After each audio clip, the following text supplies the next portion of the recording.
요한계시록 6장 1절로 4절까지입니다. 자, 찾으셨으면 우리 함께 봉독하겠습니다. 내가 봄에 어린 양이 7인 중에 하나를 떼시는 그때에 내가 들으니 네 생물 중에 하나가 우레 소리같이 말하되 오라 하기로, 내가 이에 보니 흰 말이 있는데 그 탄 자가 활을 가졌고 면류관을 받고 나가서 이기고 또 이기려고 하더라. 둘째 인을 떼실 때에 내가 들으니 둘째 생물이 말하되 오라 하더니 이에 붉은 다른 말이 나오더라. 그 탄 자가 허락을 받아 땅에서 화평을 제하여 버리며 서로 죽이게 하고 또 큰 칼을 받았더라. 아멘. 네.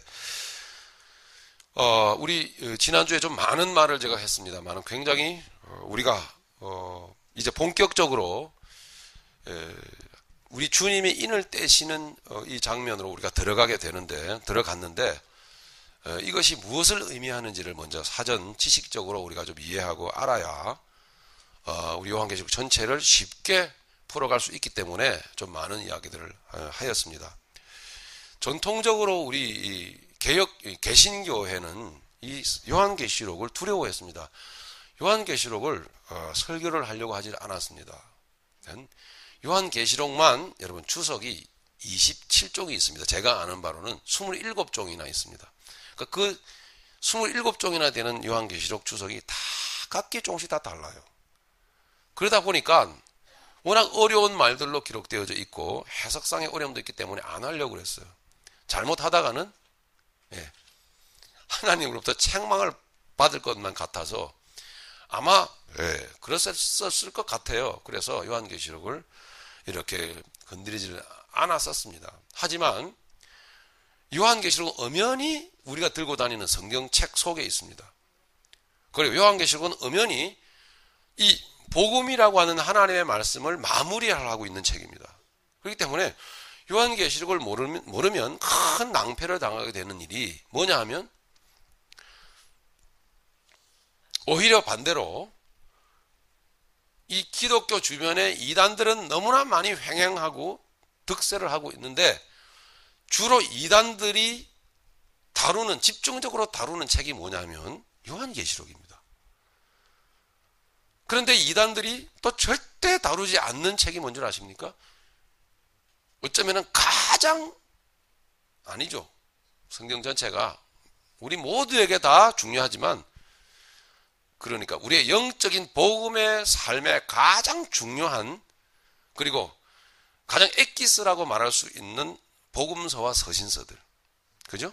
그 속에는 십자가를 실제적으로 말하고 있고 예수님의 가르치심이 있고 그리고 예수님의 가르치심은 곧 십자가인데 십자가는 내 옛사람, 겉사람, 육신적인 인생이 죽고 십자가 예수님을 통하여 영이 살아나고 영혼이 구원받고 새 것으로 새 사람으로 속사람으로 사는 법을 가르치는 것입니다.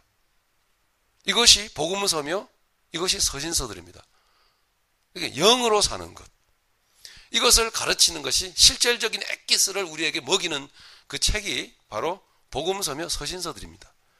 육적으로 살면은 사망이며 하나님과 원수가 되는 것이며 영적으로 살아야. 그러니까 자기를 쳐서 복종시키는 삶이 매일매일 우리에게 이루어져요. 그리고 자기 자신은 나는 아닙니다. 하나님. 나에게는 의가 없습니다. 그리고 그것을 날마다 하나님 앞에 인정하면서 사도 바울처럼 나는 오늘도 죽습니다. 내가 그리스도와 함께 십자가에 못 박혔습니다. 할렐루야. 예. 이렇게 사는 삶만이 그리스도인의 삶이라는 것을 가르칩니다. 그런데 이단들은 그런 십자가의 내용을 가르치지 않습니다. 그걸 가르치면 이단이 안 되기 때문에요. 예? 이단 되기 위해서는 복음서와 그리고 서신서의 실질적인 영적인 내용을 다룰 수가 없어요.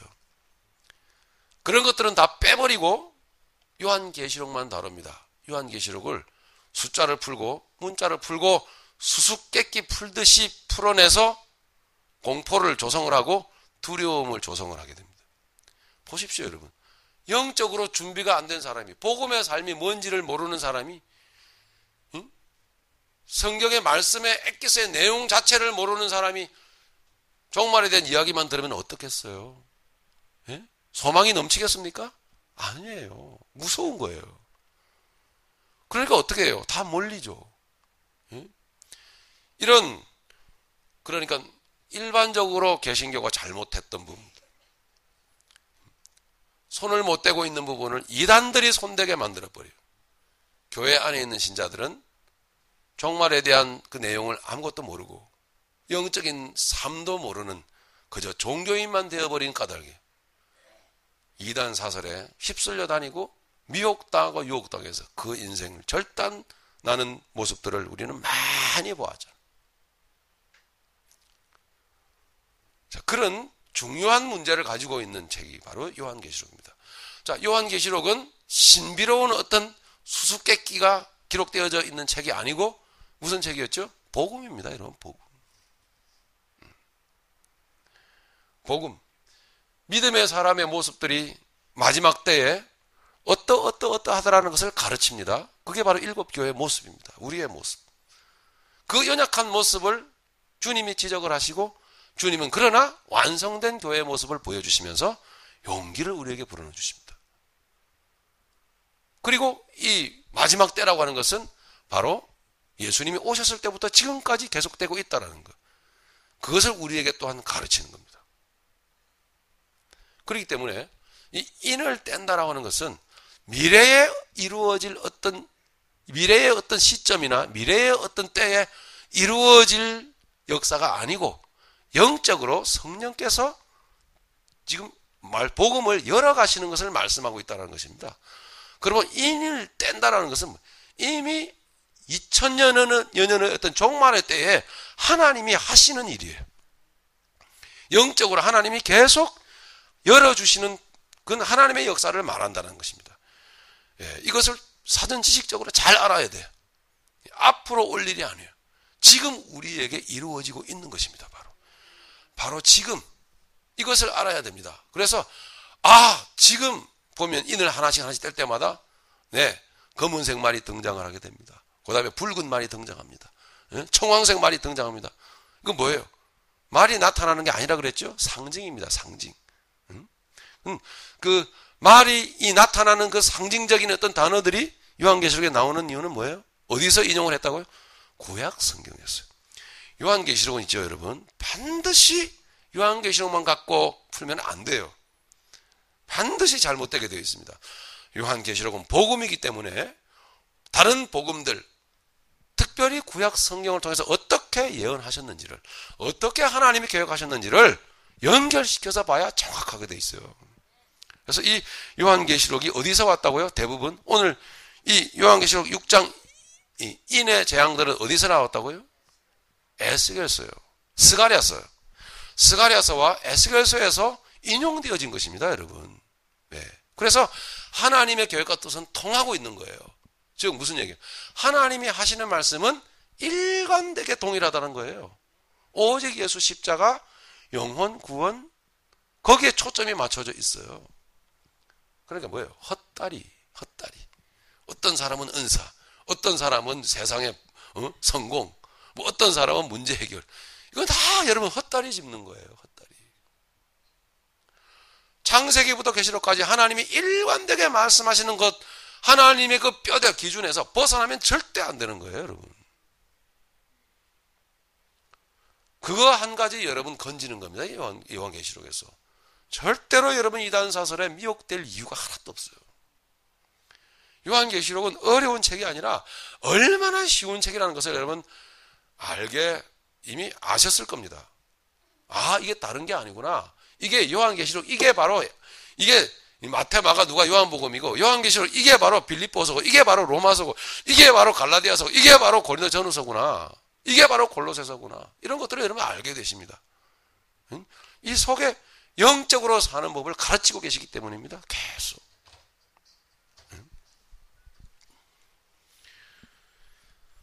자, 그래서 인을 떼는 이 역사는 영적으로 이미 종말의 때에 이미 주님이 오셨을 때, 그때부터 이미 주님은 열고 계셨더라 하는 것입니다. 그러니까 요한계시록 이 말씀은, 전체의 말씀은 말씀의 직접적인 수신자는 우리가 아니고 초대교회 성도들이었어요. 근데 초대교회 성도들에게 주신 이 말씀이 영적으로 우리에게 주시는 말씀과 동일하다는 거예요. 그때 초대교회 때 시절, 그러니까 엄밀히 말하면은 예수님의 일대 제자들이 이제 세상에서 떠나고, 시기적으로 볼 때는 추후, 그러니까 약 90년에서 100년 그 사이에요. 그 사이를 살았던 2세대, 3세대 기독교인들, 이런 사람들에게 주시는 말씀이었습니다. 1세대들은요 정말 믿음 생활 잘했어요. 예수님의 제자들, 그리고 여기에 이름이 나와 있지 않은 제자들, 이런 사람들은요 막 순교했어요. 절대 예수님을 놓칠 수가 없어. 그리고는 여러분, 우리가 뭐 히브리서 10장에도 이렇게 보았지만 자기의 산업을 막 버렸어요. 내가 이거 붙들자고 예수님을 놔? 그럴 수 없어. 이거 빼앗기고 굶더라도 예수님은 못 놔. 그랬단 말이에요. 멋있죠, 여러분? 그렇게 1세대들은 이 믿음의 신앙의 그 정절을 지키면서 멋지게 살았어요. 그런데 이 말씀이, 요한계시록의 말씀이 왜 이렇게 전해져 왔냐면 2세대, 3세대로 흘러가면서 이 신앙이 퇴색되기 시작했습니다. 그 세상과 연합되기, 세상과 섞이기 시작했으며 세상적인 문화와 세상 타락된 생각들을 받아들이기 시작했어요. 그래서 우리 일곱교회 모습들을 보면 다 그런 것입니다. 그래서 그때 당시의 교회들을 깨우치고 그 하나님의 교회들을 격려하기 위해서, 영적으로, 믿음으로, 복음으로 바로 살게 하기 위해서 하나님께서, 예수님께서 말씀을 주신, 계시의 말씀을 주신 것입니다. 그렇기 때문에 우리가 서신서들이나 특별히 우리가 복음서들을 보면서 믿음의 사람이란 어떤 사람들인가, 복음의 사람들이란 어떤 사람들인가, 이런 것들을 십자가를 붙들고 살아가는 자들, 자기를 부인하며 살아가는 자들, 자기를 쳐서 복종시키며 살아가는 자들, 이제 세상에 소망을 걸고 살지 않는 자들, 맞습니까? 그렇게 자신이 없으세요?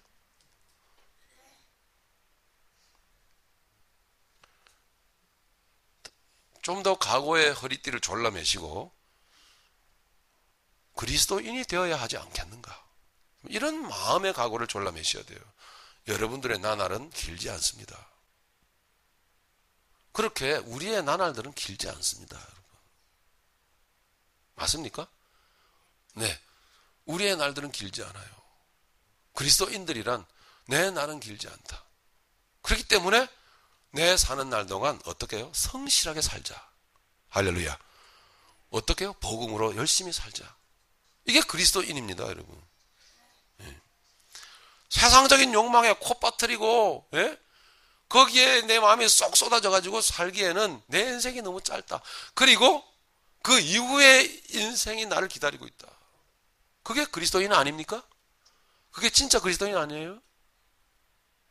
하나님의 복음은 그걸 가르치고 있는 것입니다, 여러분.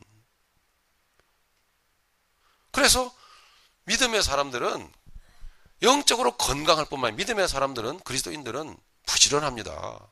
자기 생활에 있어서도.